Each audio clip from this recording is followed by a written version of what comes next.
Dear students, welcome to part 1 of module 1 of A407 Digital Control System. This is being presented by Vimal Kumar V, Assistant Professor, Department of Applied Electronics and Instrumentation, Taziri School of Engineering and Technology.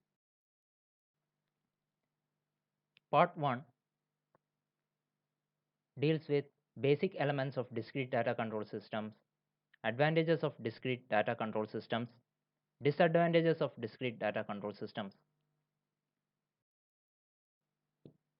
Sample data control system, discrete data control system, and digital control system are all the terms used for same things interchangeably in the literature. Now let us see what digital data is. Digital data refers to the data generated by digital computers of digital transducers, which are usually in a digitally coded form.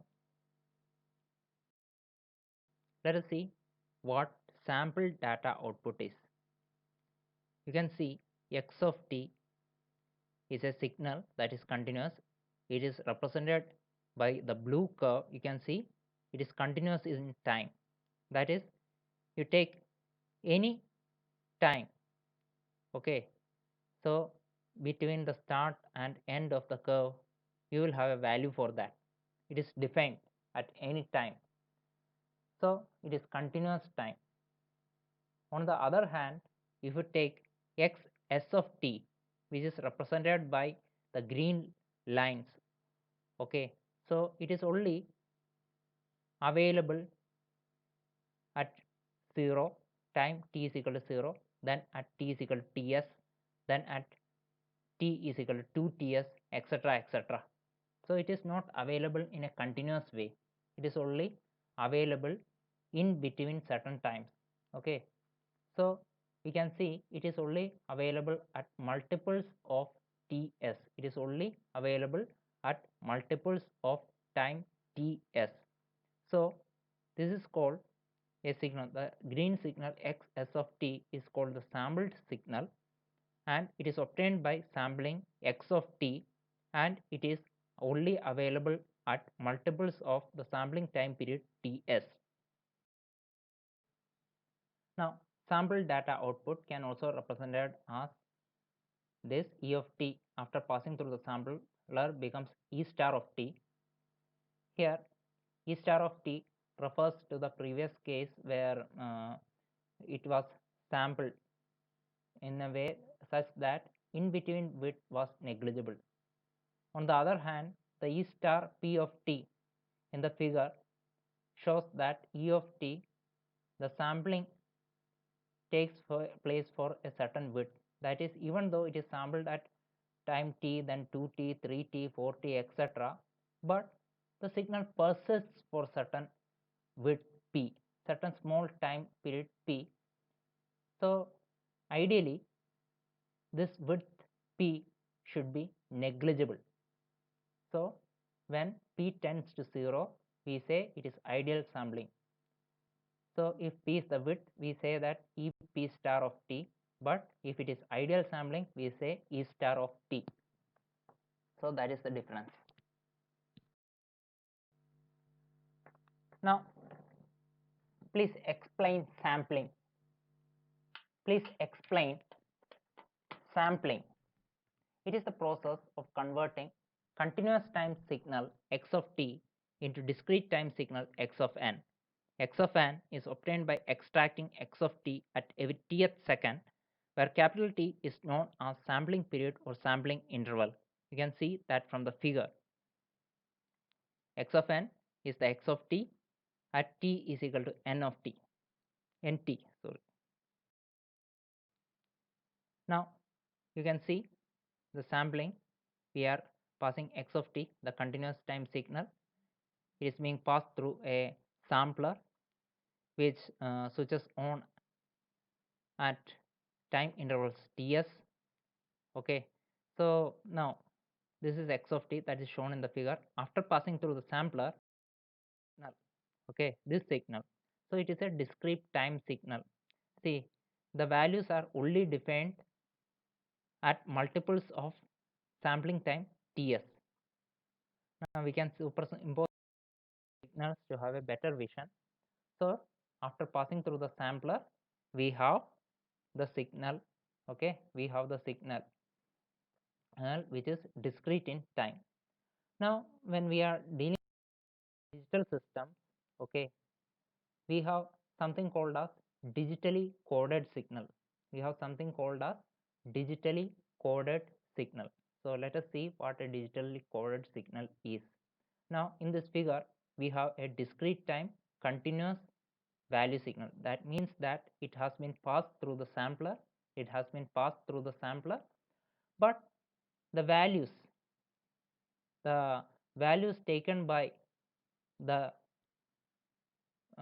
after sampling, the values which are obtained for the output signal after sampling are continuous in value.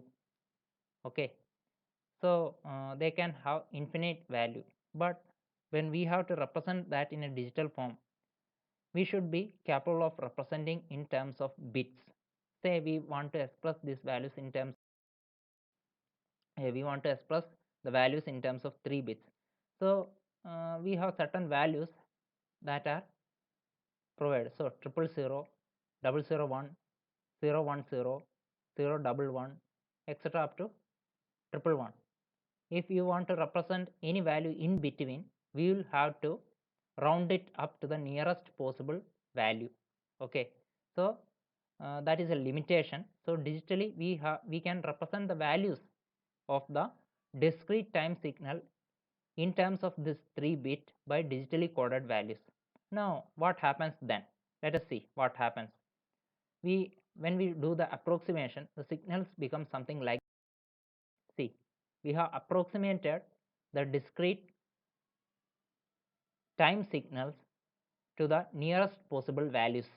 That means that the signal has become quantized. So this is called quantized signal, which is derived from analog signal rounded off to the nearest finite levels defined by the binary code. Now let us see the basic elements of discrete data control systems, their advantages and then their disadvantages. So basic elements of discrete data control system, when we are discussing about, usually we encountered closed loop sample data control system and typical digital control system. Let us have a look at what this closed loop sample data control system. This is the block diagram for closed loop sample data control system. So R of t is the reference signal. Now C of t is the output from a controlled process. So after it moves through the sampler, the error signal is converted into discrete form. Then it is again passed through a filter where some processing takes place for the discrete signal. Then again the filter needs to convert this error signal to an analog value so that it can be passed on to the control process, which may have some analog actuating devices like AC motor or DC motor, etc. So what is important is that it is a system where sampling takes place, where sampling of data takes place. An analog value, that is continuous value signal, is converted into a sampled data. Okay, there is sampled data in this. Now these are the block sampler, a device or operation that outputs a pulse train. So it is outputting a pulse train, and in between the times, that is no information is transmitted between two consecutive pulses. Now the sampler, also here sampler is assumed to have a uniform sampling rate of 1 by t samples per second. Magnitude of pulses at sample instance represent the input signal u of t at corresponding instance. Now the filter, it moves out the signal from sampler to a continuous signal capable of being delivered to control process. The control process may contain AC or DC motor so that it can control the process to control the output C of t. Digital control system. This is the block for a digital control system. See, the idea here is to control the output of the controlled process. So what we are interested is to set, that is to make the output to have the desired value. For that, we can feed in the desired value to the digital computer. Now you see, this is called the reference input, and we provide the input as a digital code, because you are using a digital computer, you have to provide the input as a digital code only. Now this digital computer senses the output, the current value, okay, that also should be in digital form, and depending on these two values, it runs an algorithm and it generates an output which acts as the control for the control process. That is actually a certain mechanism, say AC motor or DC motor or servo or stepper motor, etc. Okay, but the digital computer generates the signal in the digital form only. Okay, that is its limitation, but the control process requires that in the analog form. We will see that. Now digital computer, it can be a special purpose digital computer or a microprocessor or digital signal processor. It compares the process output with the reference input given as digital code and generates a digital output to control the process.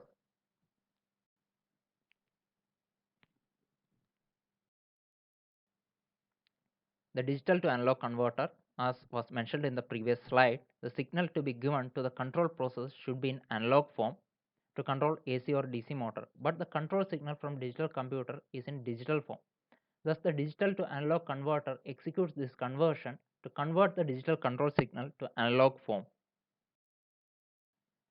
Now, control process. This is a system generating a physical variable like angular displacement or speed as output in response to the control signal given to a suitable actuator like DC or AC motor. Usually, the input and output signal for this block are analog in nature.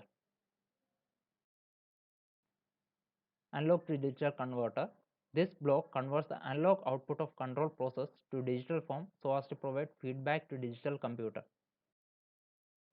Advantages of discrete data control system. Digital components are less susceptible to aging and environmental variation. They are less susceptible to noise and disturbances. Digital processors are more compact and lightweight. Single chip microprocessors can be made very versatile and powerful for control applications. Again, the cost of microprocessors and digital signal processor are continuously going down. Microprocessors and digital signal processors allow more flexibility in programming. Changing a design does not require alteration in hardware. They are more reliable. They provide improved sensitivity to parameter variations. Now, the disadvantages are the computing speed and signal resolutions are limited due to finite word length of digital processor. We'll discuss that later. But analog controllers operate in real time and resolution is theoretically infinite.